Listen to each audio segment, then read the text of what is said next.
بھائیو، انسان اور خطا لازمی ہے، اگر معاف کرنا نہ سیکھا تو ہم خود ہی دکھی ہو کے رہ جائیں گے۔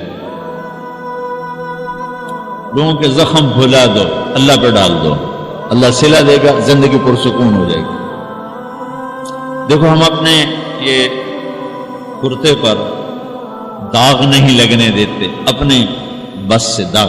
کھانا کھانے بیٹھو، نیپکن، یہ دیکھو ابھی نیپکن پڑے ہوئے رکھو، اگو رکھو، توڑے چولے تو کوئی سالن نہ ڈھے کرو، ٹھیک؟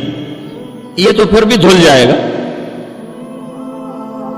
لیکن یہاں داغ لگا، کبھی نفرت کا، کبھی غصے کا، کبھی انتقام کا، کبھی حسد کا، کبھی بغض کا، کبھی کینے کا۔ انسان سب سے زیادہ اپنی ذات سے محبت کرتا ہے۔ یہ معمولی سے کپڑے کو داغ سے بچاتے ہو، جو سب سے قیمتی چیز ہے دل، جو بادشاہ ہے، اسے بھی تو صاف ستھرا رکھو۔ جیسے ہم لاکھ زور لگا لیں، ہم کپڑے کو میل سے نہیں بچا سکتے، لاکھ زور لگا لو، لوگوں کے منفی رویے آپ کو توڑے بغیر نہیں چھوڑیں گے۔ لہذا کیا کرو؟ نبی والا معاف کرو، معاف کرو، دل کو صاف کرو، دل کو صاف کرو، دل کو صاف کرو، صبر کرو، معاف کرو۔ صبح و شام اس دل میں کسی کی نفرت نہ آنے دینا، کسی کے لیے بغض نہ آنے دینا، کسی کا کھوٹ نہ آنے دینا، کسی سے کینہ، غش، سارے الفاظ کو اپنے اندر سمیٹے ہوئے۔ اور میرے نبی کی عجیب بات، لے احد، لے احد، لے احد، کسی بھی انسان، مسلمان نہیں کہا، مومن نہیں کہا، نیک آدمی، نیک عورت نہیں، کسی بھی انسان، لے احدن۔ آج لے احد 7 ارب انسانوں پہ بولا جا رہا ہے۔ میرے نبی فرما رہے ہیں، میرے بیٹے، دنیا کے تمام انسانوں سے دل صاف رکھنا، کیا ہوگا؟ چاہیے تو جنت میں میرا ساتھی بن جائے۔ تو بھائیو بہنوں، ایمان کو مکمل کرنا ہے تو صبر کرنا سیکھو، معاف کرنا سیکھو، چپ رہنا سیکھو۔ ساز خاموش، فریاد سے معمور ہے۔ جواب دینا تو کیا مسئلہ ہے؟ عقل چپ رہنے پہ لگتی۔ کوئی ابھر جائے، بیٹا ابھر جائے، بیوی ابھر جائے، خامد ابھر جائے، چپ ہو جاؤ، گزار دو اس طوفان۔ واپسی میں ایمان کی وہ اللہ حلاوت مٹھاس دے گا، ساری زندگی محسوس کرتے پھرو۔ یہ صفت بھی معاشرے میں کوئی نہیں، نہ کوئی معاف کرنا جانتا ہے، نہ کوئی صبر کرنا جانتا ہے۔ اللہ تعالیٰ نے سورہ یوسف جیسی کہانی اور کوئی نہیں سنائی۔ خود اللہ نے کہا، نحن نقص علیک احسن القصص، میرے محبوب آپ کو سب سے خوبصورت کہانی سنوں، سب سے خوبصورت کیا ہے؟ یوسف کی کہانی۔ اور کسی نبی کا یوں تفصیل سے چلتے چلتے واقعہ پورے قرآن میں اور کہیں نہیں جیسے یوسف علیہ السلام کی کہانی۔ یوسف علیہ السلام کے بھائیوں کے ظلم کی وجہ سے 40 سال ان کو در بدر ہونا پڑا، 40 برس گھر سے جدا کر، پھر تہمت لگی، نبی ابن نبی ابن نبی ابن نبی، پھر جیل 309 سال، بضع سنین۔ جن بھائیوں نے یہ دکھ پہنچایا تھا ان کے ساتھ کیا ہونا چاہیے تھا؟ میں صرف ان کا جملہ بتاتا ہوں جو یوسف علیہ السلام نے جب اپنا تعارف، جب بنیامین کو روک لیا، آپ پیچھے بھائیوں نے جا کر بتایا کہ بنیامین نے چوری کر لی تھی، اس کو وہ روک لیا ہے وزیر خزانہ نے۔ یعقوب علیہ السلام نے فرمایا کہ نہیں بیٹے، میرا یہ خط لے جاؤ اور اس کو دے دو تو وہ امیدیں چھوڑ دے گا۔ تو وہ خط ایک بڑا دردناک، وہ بڑی تحریر تھی، لکھا تھا عزیز مصر کے نام، ہم انبیاء کی اولاد شروع سے ہی آزمائش کی بھٹی میں ہیں۔ میرے دادا کو آگ میں ڈالا گیا، میرے چاچا کو چھری کے نیچے سے نکال، باپ کا لفظ آتا ہے، میرے باپ کو، چاچے کو بھی باپ عربی میں کہتے ہیں، چھری کے نیچے سے نکالا گیا، میرے بچے کو مجھ سے چھینا گیا، آج 40 سال ہو گئے، مجھے اس کی خبر نہیں، تیری بڑی مہربانی میرا بیٹا واپس کر دے، ہم چور نہیں۔ اچھا، چونکہ یعقوب بھی نبی، یوسف بھی نبی، جب یوسف علیہ السلام اقتدار میں آ گئے تو اللہ کی طرف سے اجازت نہیں باپ کو بتانے کی کہ بھائی بتا دو میں ٹھیک ٹھاک ہوں. خاموش ہو خاموش. صبر پک رہا ہے پک رہا ہے.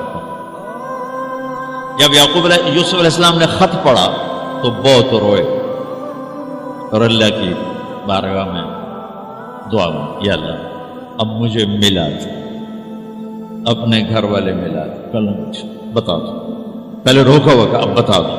تو یوسف علیہ السلام نقاب اوڑھتے تھے, اپنے حسن ایسا تھا نقاب اوڑھتے تھے کوئی فتنے میں نہ پڑے. جب وہ دوسری دفعہ بھائی آئے, تیسری دفعہ, تو ایھا العزیز قد مسنا واہلنا الضر وجئنا ببضاعۃ مزجاۃ فأوف لنا الکیل وتصدق علینا ان اللہ یجزی المتصدقین. کیا عاجزی ان کلمات. جناب لائے تو کچھ نہیں ہے, یہ 2 پھوٹی کوڑیاں ہیں, ہمیں کچھ غلہ دے دو, بڑی بھوک اور فاقہ. تو یوسف علیہ السلام نے ایسے نقاب ہٹایا, ایک دم انہوں نے یوں دیکھا, ابھی پہچانا نہیں. میں یہ جملہ بتانا چاہتا ہوں کہ اللہ سبحان انبیاء کے اخلاق کیا ہوتے. مجھے کیوں سنا رہے, آپ کیوں سنا رہے ہیں؟ کہ ہم اس کو پیچھے چلنے کی کوشش تو کریں. کیوں بد اخلاق ہو کے مرنا چاہتے, کیوں لوگوں کے دل توڑ توڑ کے اپنی قبر میں جاتے ہیں. اسے ٹوٹنے دو, اسے اللہ اقبال کی قبر روشن کرے. تو بچا بچا کے نہ رکھ اسے, تیرا آئینہ ہے وہ آئینہ کہ شکستہ ہو تو عزیز تر ہے نگاہ آئینہ ساز میں. اسے ٹوٹنے دو, اس کے ٹوٹنے پر اس کی قیمت بڑی لگے گی. اس سے وہ فریادیں نکلیں گی جو عرش کو ہلا دی. جو ساز سے نکلی ہے وہ دھن سب نے سنی ہے, جو تار پہ بیتی ہے وہ کس دل کو پتا ہے. اس سے وہ نغمے نکلیں گے کہ اللہ کے عرش کو ہلا دیں گے. اپنے آپ کو توڑ دو, دوسرے کو مت ٹوٹنے دو. اپنے آپ کو توڑ دو, اپنے آپ کو توڑ دو کہ کائنات کا اٹل قانون ہے, ٹوٹ کے چیز بنتی. یہ کتنی دفعہ یہ توڑا گیا, پھر اسے جوڑا گیا, پھر یہ روڈ بنا. یہ کپڑا کتنی دفعہ کٹا پٹا اور پھر جا کر زیب تن ہوا ہے. هل علمتم ما فعلتم بيوسف واخيه اذ انتم جاهلون. یہاں جو انہوں نے کیا تھا اس کے مطابق جملہ ہے قد علمتم ما ظلمتم بیوسف واخیہ اذ انتم عامدون. ہمیں دونوں کا فرق بتا. یوسف علیہ السلام کو کہنا چاہیے تھا آئے نا ذلیل ہوتے میرے اگوں, لگ گیا نا پتا تو نہیں.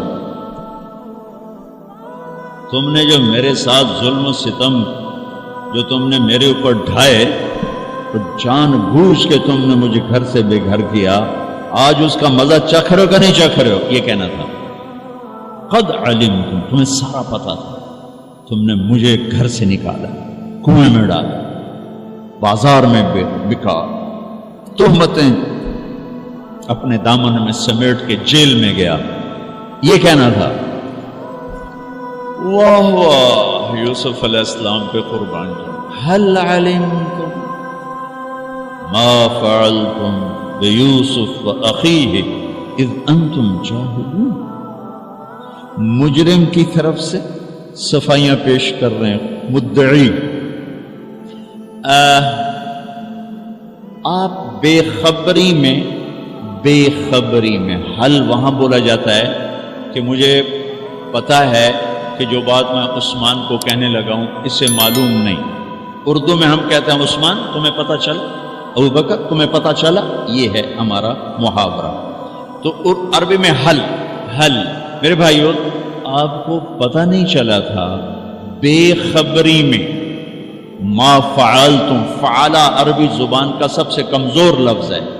تھوڑا